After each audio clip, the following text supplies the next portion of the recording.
18 दिन गुजर गए।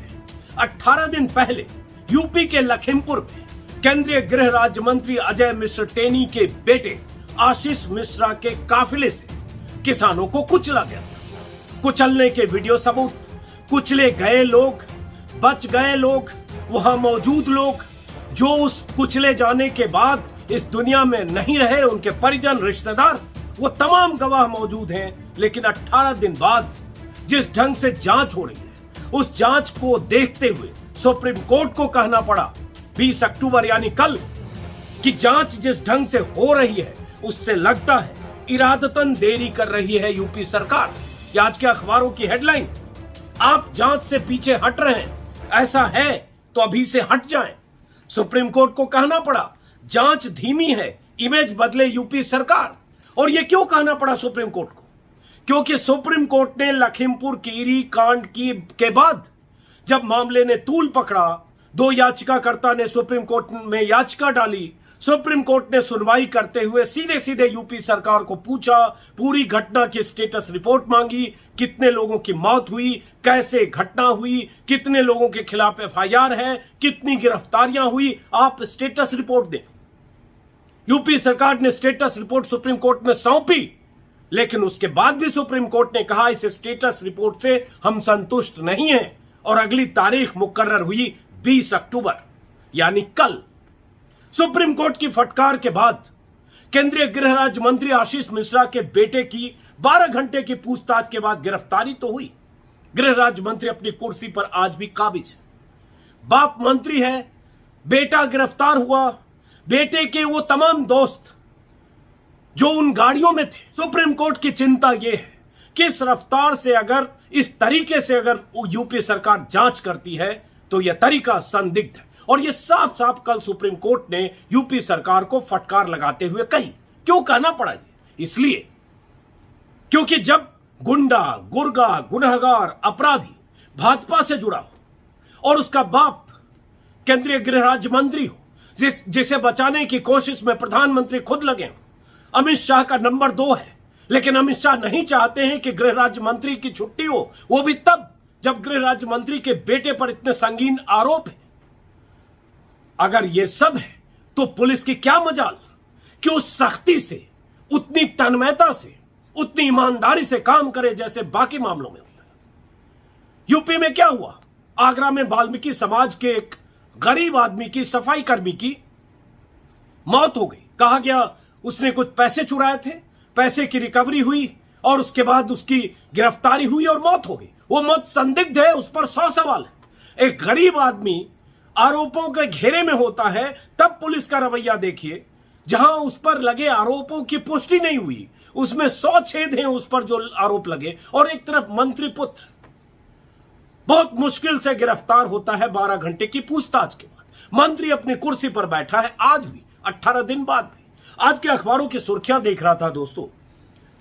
कल मैं मिस कर गया, किसी व्यक्तिगत काम में मैं कल सुप्रीम कोर्ट की सुनवाई देख और सुन नहीं पाया, पढ़ नहीं पाया। आज जो अखबार में खबरें हैं उसके मुताबिक सुप्रीम कोर्ट ने सीधे सीधे कई तमाचे योगी सरकार पर जड़े हैं। हालांकि ये तमाचे मोदी और शाह की सत्ता को भी है, क्योंकि उस आरोपी का पिता केंद्रीय गृह राज्य मंत्री है और बेशर्म सत्ता 18 दिन बाद तक उस मंत्री को अपनी कुर्सी पर टिकाए। सुप्रीम कोर्ट ने कल कहा, CJI chief justice NV Ramana ने, और बहुत उम्मीद की जानी चाहिए जिस ढंग से सुप्रीम कोर्ट इस मामले में दखल दे रहा है, अगर सुप्रीम कोर्ट का दखल ना होता तो आशीष मिश्रा आज भी सलाखों के पीछे ना होता। सुप्रीम कोर्ट ने कहा कि इस यूपी सरकार की स्टेटस रिपोर्ट सुनवाई के दिन ही आपने क्यों दाखिल की? हम बीती रात रिपोर्ट के इंतजार में 1 बजे तक जागते रहे, लेकिन रिपोर्ट नहीं मिली। यूपी सरकार की तरफ से हरीश साल्वे देश के बहुत बड़े वकील पेश हुए थे, पिछली सुनवाई में भी, इस बार भी। उन्होंने कहा हमें लगा इसे सीधे कोर्ट के समक्ष पेश करना है, इसलिए सीलबंद लिफाफे में दाखिल की गई। इस पर सीजेआई ने कहा सीलबंद करने की क्या जरूरत, हमने ऐसा नहीं कहा। और साथ में फटकार यह लगी कि अगर पुलिस ने 44 में से 4 गवाहों के बयान अब तक लिए तो बाकी गवाहों के बयान क्यों नहीं लिए? 18 दिन, आशीष मिश्रा के गिरफ्तारी के भी 14 दिन, 14 या 13 दिन, और उसके बाद गवाहों के बयान 44 में से सिर्फ 4। यही सुप्रीम कोर्ट ने कल पूछा 3 जजों की पीठ ने। अब जरा सुनिए क्या कहा। सुप्रीम कोर्ट की तरफ से जज ने कहा, पुलिस ने न्यायिक मजिस्ट्रेट के सामने 44 में से 4 गवाहों के ही बयान क्यों दर्ज किए। साल्वे ने कहा, प्रक्रिया जारी है। पहले यह चिंता थी कि पुलिस आरोपियों पर सख्ती नहीं कर रही है, अब वे सभी गिरफ्तार हैं, जेल में हैं। 2 एफआईआर हुई, पहली किसानों पर चढ़ाने और दूसरी गाड़ी चढ़ाने के 3 आरोपियों की भीड़ द्वारा हत्या की। दूसरे मामले की जांच मुश्किल है क्योंकि इतनी भीड़ में किसने क्या किया तय करना मुश्किल है। यूपी सरकार की तरफ से पुलिस अब क्या कर रही है, कुछ तस्वीरें जारी की गई। जांच को उन आरोपियों तक सबसे पहले सख्ती से उन्हें उनके खिलाफ सबूत जुटाने की बजाय, सारे गवाहों से बयान लेने की बजाय 44 में से 4 से बयान लेकर सबूत ये तलाश रही है कि किसान कितने दोषी हैं और कैसे किसानों को दोषी साबित किया जाए। तो सुप्रीम कोर्ट ने क्या कहा हरीश साल्वे के इस बात पर कि 2 एफआईआर दर्ज है, दूसरी एफआईआर में बहुत पेचीदगियां है। सुप्रीम कोर्ट ने कहा, हम पहली एफआईआर पर सवाल कर रहे हैं, इससे कुछ इसमें अब तक कितने आरोपी पकड़े गए, कितने न्यायिक और कितने पुलिस की हिरासत में हैं, जांच का स्टेटस क्या है। पुलिस अगर आरोपियों से सख्त पूछताछ ही नहीं करेगी तो जानकारी कैसे मिलेगी।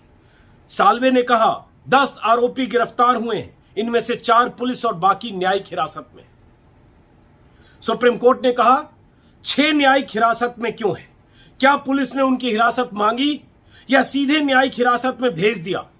वे पुलिस हिरासत में ही थे लेकिन पुलिस ने रिमांड नहीं मांगा, इसलिए न्यायिक हिरासत में भेजना पड़ा। पुलिस ने रिमांड क्यों नहीं मांगी? उन सारे आरोपियों की पुलिस को क्या जरूरत नहीं थी?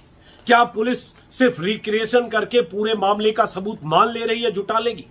और पुलिस ने उस दिन का भी बयान याद कीजिए, 12 घंटे तक सघन पूछताछ के बाद जो डीआईजी थे एसआईटी के, उनका एक बयान था बाहर निकलकर कुछ सेकंड का, 25 सेकंड का, कि जांच में सहयोग नहीं कर रहा है, सही जवाब नहीं दे रहा, कोऑपरेट नहीं कर रहा है। तो क्या पुलिस इनसे सबूत जुटा पाएगी? यह सवाल है।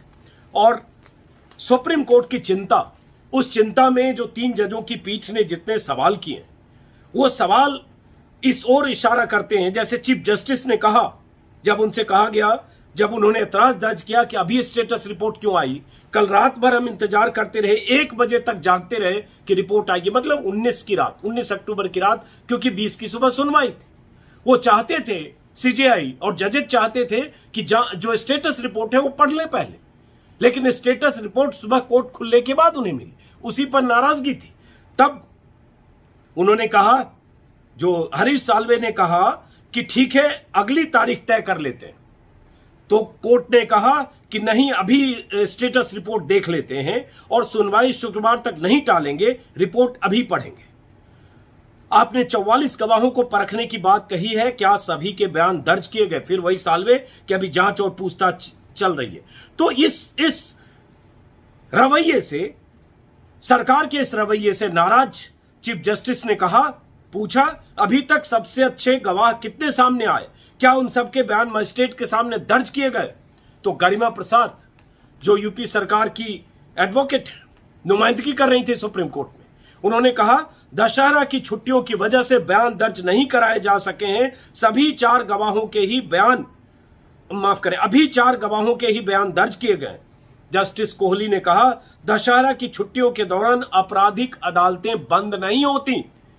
फिर सीजेआई ने फटकारते हुए कहा, 44 में से 4 गवाहों के ही बयान दर्ज किए, बाकी गवाहों के बयान दर्ज क्यों नहीं किए? सीजेआई ने यह भी कहा, जांच और बयान 2 अलग अलग बातें हैं। धारा 164 के तहत, 164 के तहत मजिस्ट्रेट के सामने बयान होता है जो कोर्ट में मान्य होता है। 164 के तहत मजिस्ट्रेट के समक्ष बयान सबूत जुटाने से ज्यादा महत्वपूर्ण है, यह सीजेआई ने कहा। आपने बयान क्यों नहीं कराए गवाहों के? और ये बयान इसलिए नहीं होते हैं, आप जानते हैं, क्योंकि पुलिस के सामने कुछ बयान हुआ जिसकी कोई मान्यता नहीं है, कोर्ट में, अदालत में गवाह मुकर भी सकता है, और उसके बाद जो 164 में बयान होता है वो पक्के तौर पर दर्ज होता है क्योंकि मजिस्ट्रेट के सामने होता है। तो ये बहुत बड़ा सवाल है कि 2 सप्ताह से ज्यादा हो गया आशीष की गिरफ्तारी के भी, और अभी तक बयान ही दर्ज नहीं हुए। ऐसा कौन सा काम पुलिस कर रही है? दशहरे की छुट्टी में बयान दर्ज नहीं हुआ। उस दिन कहा गया 164 के बयान के लिए, आशीष के बयान के लिए मजिस्ट्रेट भी आ गए थे। तो सवाल ये उठता है कि पुलिस की ये लापरवाही क्यों हो रही है, किसके इशारे पर हो रही है, किसको बचाने की कोशिश हो रही है। और ये सवाल लगातार उठ रहा है। अब ये सुप्रीम कोर्ट ने उठाया और सुप्रीम कोर्ट ने तीसरी बार उठाया, पहले भी 2 बार। और सुप्रीम कोर्ट के तेवर का ही नतीजा था कि आशीष मिश्रा की गिरफ्तारी हुई, वरना वो बेलगाम घूम रहा होता। सुप्रीम कोर्ट के तेवर, सुप्रीम कोर्ट की तलखी अपनी जगह है, पुलिस का तौर तरीका अपनी जगह है। सुप्रीम कोर्ट के जज तो जांच करने जाएंगे नहीं, जांच वही एजेंसी करेगी, वही पुलिस करेगी जो योगी सरकार का हिस्सा है। चाहे केंद्रीय एजेंसी करे तो भी, तो आप जानते हैं जांच एजेंसियां कैसे काम करती है, किसको क्लीन चिट देती है, किसको फंसाती है। इस केस में भी हमने सब कुछ देखा। यहां भी पुलिस कुछ ऐसे सबूत जुटाने की कोशिश कर रही होगी, या एसआईटी इस तरह के सबूत जुटाने की कोशिश कर रही होगी जिससे पता चले कि सिर्फ आशीष मिश्रा का कसूर नहीं और किनका किनका कसूर था, जिनमें ज्यादातर किसान थे। और किसानों ने क्या